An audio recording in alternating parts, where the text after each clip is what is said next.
बिस्मिल्लाहिर्रहमानिर्रहीम, अस्सलाम वालेकुम। कैसे हैं जी सब दोस्त? उम्मीद करता हूँ सब खैरियत से होंगे। मैं हूँ आसिफ इकबाल मुल्तान से। अच्छा, दिन के ना 11 बज रहे हैं और आज हम फार्म की तरफ जा रहे हैं। आपको वेदर भी दिखाता हूँ जी, बहुत ज़्यादा फॉग है।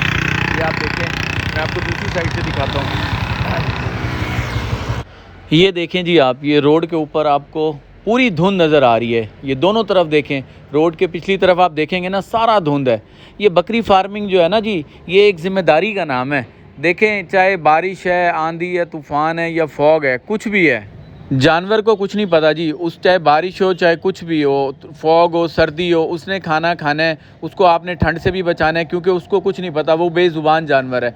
आपने ये सारी देखभाल करनी है। आज हमने सोचा था जी सफाई करेंगे, क्योंकि फट्टे बिछाए हुए हमें तकरीबन 8-10 दिन हो गए हैं। तो फट्टे वगैरह उठा के सफाई करेंगे और फिर चूना वगैरह डालेंगे, सारा मैं आपको दिखाऊंगा जी।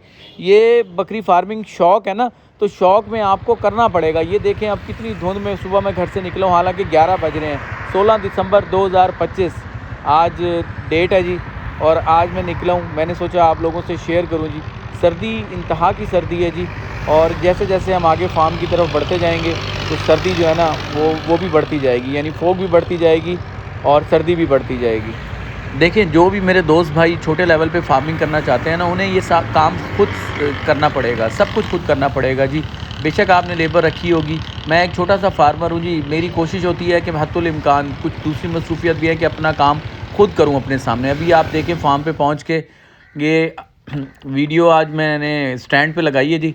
तो ये सारी पहले फट्टों को ना हम ऊपर से मेंगनियाँ वगैरह साफ़ कर रहे हैं। चाचा और मैं सिर्फ 2 बंदे हैं, तो हम आज ये खुद ही सारी सफाई करेंगे। तो मेहनत में कोई शर्म नहीं है जी, आपका अपना काम है, आप खुद करें, इसमें बरकत भी है। ये फट्टे जो है ना, इनके बीच में से जो मेंगनी पेशाब है वो नीचे सारा निकल जाता है। अभी फट्टे उठा के भी आपको दिखाएंगे जी, क्योंकि 10 दिन हो गए हैं, 8 से 10 दिन तकरीबन। तो तकरीबन ये 8-10 दिन बाद इनकी नीचे से सफाई होती है, क्योंकि ये मेंगनियाँ और पेशाब वगैरह होता है ना, तो वो जमा होता है। इसकी वजह से इसमें सर्दियों में ना नीचे कीड़े वगैरह बहुत सारे हशरात पैदा हो जाते हैं, तो इनकी सफाई बहुत ज़रूरी है जी। चूना फेंकना और फिर मक्खी मच्छरों का जो स्प्रे होता है वो भी हम करवाएंगे। अगली दफ़ा वो स्प्रे करवाएंगे, क्योंकि अभी हमने 15-20 दिन पहले करवाया था। तो ये सारी डिटेल जो है ना, ये मैं आप देखते भी रहे हैं, आपसे शेयर भी करेंगे। अभी आपको मैं इन फट्टों के नीचे जो गंद है ना, वो भी आप देखिएगा। ये फटे सारे हटा के जी, इसके नीचे से सारा जो गंद है वो हम उठा के बाहर फेंकेंगे। और ये जो इसका फुजला है ना, ये फसल के लिए इतना ज़बरदस्त है। अभी किस दिन मैं वीडियो बनाऊंगा, लूसन में आपको दिखाऊंगा, जिसमें एक जगह हमने बकरियों का फुजला डाला है एक साइड पे, और एक साइड पे हमने DAP की बोरी डाली है। जहाँ हमने बकरियों का फुजला डाला है वो इतना ज़बरदस्त ग्रो किया है ना लूसन के, मैं आपको बता नहीं सकता। किस दिन इंशाल्लाह वो वीडियो आपसे शेयर करूँगा। तो अब ये सारा गंद उठा के ना हम इसके ऊपर इसको थोड़ा देर सूखने देंगे, ये फटे वगैरह भी सूख जाएंगे। फिर इसके ऊपर ना चूना हम फेंक देंगे। चूने से क्या होगा जी, सारे जो जरासीम है ना, वो जरासीम वगैरह सारे मर जाएंगे और इंशाल्लाह साफ़ सुथरा हो जाएगा। सफाई निस्फ ईमान है जी। जिस तरह हम साफ़ सुथरी जगह पे बैठना पसंद करते हैं, तो इसी तरह जानवरों के लिए भी आप ये जो फट्टों वगैरह हटा के, या वैसे अगर फट्टे नहीं भी बिछाए हुए, तो सफाई का ख़ास तौर पर सर्दी में आप ज़रूर बंदोबस्त करें।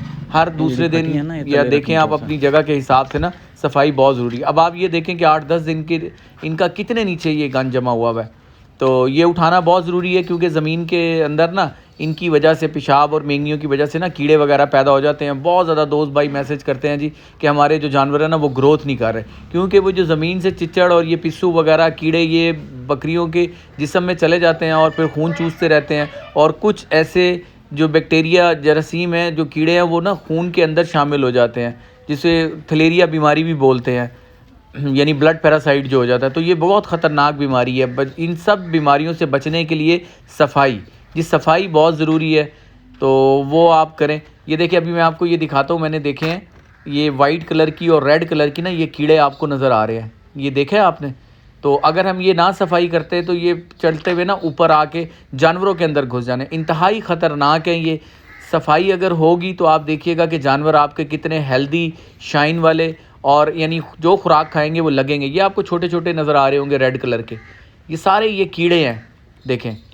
तो अभी इसको सारा, अभी हम इनको ज़मीन से खुरच के ना, यानी ये सारा इनको निकाल देंगे। मैंने आपको दिखाने के लिए सिर्फ मैं ये वीडियो बना रहा हूँ कि ये जो हमने मेंगनियाँ वगैरह हटाई हैं वो सारे नीचे से कीड़े निकले हैं, देखें। तो यही जानवरों के अंदर घुस जाते हैं और उनको ना ग्रोथ नहीं करने देते। ख़ास तौर पे जी सर्दियाँ जो होती हैं ना, उसमें नमी की वजह से ये कीड़े और ये इस तरह की चीज़ें पैदा हो जाते हैं, जो कि जानवर के लिए बहुत डिस्टर्ब करते हैं। अब ये इस तरह की ये देखें, ये ट्रॉलियाँ हैं, ये एक बाड़े से ना हमने अंदर वाली जगह से 4-5 ट्रॉलियाँ निकली हैं। अब 10 दिन में यानी ये ऑफ़ कोर्स जानवर जो बड़े हैं खाएँगे तो वो उनका फुज़ला भी निकलेगा। तो ये सफाई जी वही देखें, अब ये काम फिर वही बात आ जाती है कि शौक़ की बात है। अगर ये इसको आपने बर्डन नहीं समझना, जो लोग इसको यानी ये समझेंगे जी जानवर ले लिया अब इसकी सफाई करनी है डेली, अगर नहीं कर सकते तो आप फिर जानवर भी ना रखें, क्योंकि भाई ये तो काम है शौक़ वाला, जिसको शौक़ होगा वही ये काम करेगा। अब मैंने आपको इसका प्रूफ भी दिखा दिया है, यानी कि नीचे कितनी ज़्यादा जो वो कीड़े वगैरह या इस तरह की चीज़ें जो होती हैं वो जानवर के बालों में जाएंगे, जानवर की जो बाल हैं वो खुश्क हो जाएंगे, खुरदरे हो जाएंगे और उसको खून चूसेंगे और उसकी ग्रोथ नहीं करेंगे। बहुत ज़्यादा ऐसी बातें सुनने में आई हैं। हमारी एक बकरी थी, उसको भी ब्लड पैरासाइट हुआ था, खाल के अंदर घुस के अंदर खून में शामिल हो जाते हैं, जिससे फिर वो जानवर की ग्रोथ ही नहीं होने देते हैं बिल्कुल भी। और क्या कहते हैं, जानवर जो है ना खाना पीना बिल्कुल छोड़ जाता है, बैठ जाता है पिछली टांगों से और उससे खड़ा नहीं हुआ जाता। और तो ये सिर्फ यही वजह होती है। अब देखें दूसरा वाला बाड़ा हमने बिल्कुल सफ़ा कर दी है और अब इसको धूप लगी है, 1-1.5 घंटा हो गया, ये बिल्कुल खुश्क हो गया है। तो सेम इसी तरह इसकी भी हम इस तरह सफाई करके ना, चूना मैं अभी जाके ले आया था जी, खुद जाके चूना लेकर आया हूँ। हम चूना इसके ऊपर मार देंगे और फिर फट्टे बिछा के जानवरों के लिए जी ज़बरदस्त माहौल हम इंशाल्लाह प्रोवाइड कर देंगे। और आप देखिएगा कि अभी तक इस सर्दी में अल्हम्दुलिल्लाह अभी तक दिसंबर की 16 तारीख है, हमारे जानवरों का बॉडी स्कोर बहुत ज़बरदस्त है, हेल्दी हैं सारे जानवर माशाल्लाह।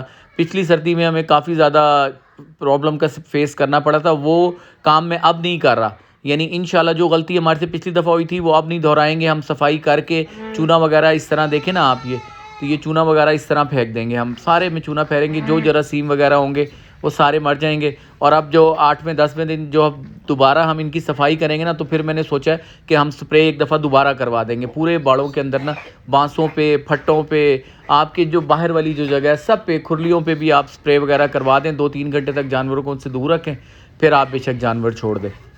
तो ये सारी जो बात है ना, जानवर को देखें आपने कंफर्टेबल एटमॉस्फेयर देना है। अगर जानवर स्ट्रेस फ्री रहेगा तो ही जानवर आपका फले फूलेगा, ग्रोथ करेगा। अगर जानवर परेशान रहेगा तो वो ग्रोथ नहीं करेगा, चाहे आप उसको जो मर्ज़ी वंडा खिलाते रहें।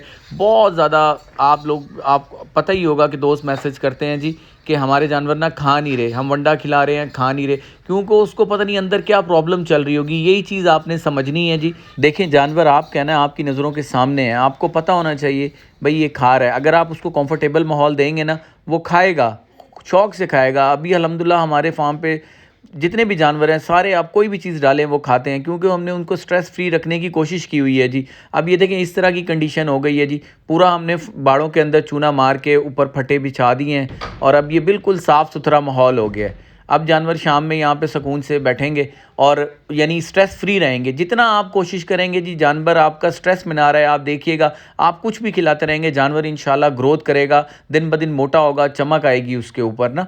तो ये छोटी छोटी चीज़ें हैं जो आपने देखनी है, ये शौक़ वाली चीज़ है जी। शौक़ से अगर आपने जानवर रखा है तो ये सारे काम शौक़ से आपको करने भी पड़ेंगे। तो बस ये एक छोटी सी वीडियो थी जी, मैंने सोचा फार्म की आपसे शेयर करूं, सफाई की। उम्मीद है आपको पसंद आई होगी। मुझे इजाज़त दें, दुआओं में याद रखिएगा। नेक्स्ट इसी वीडियो में हाजिर होंगे। अस्सलाम वालेकुम।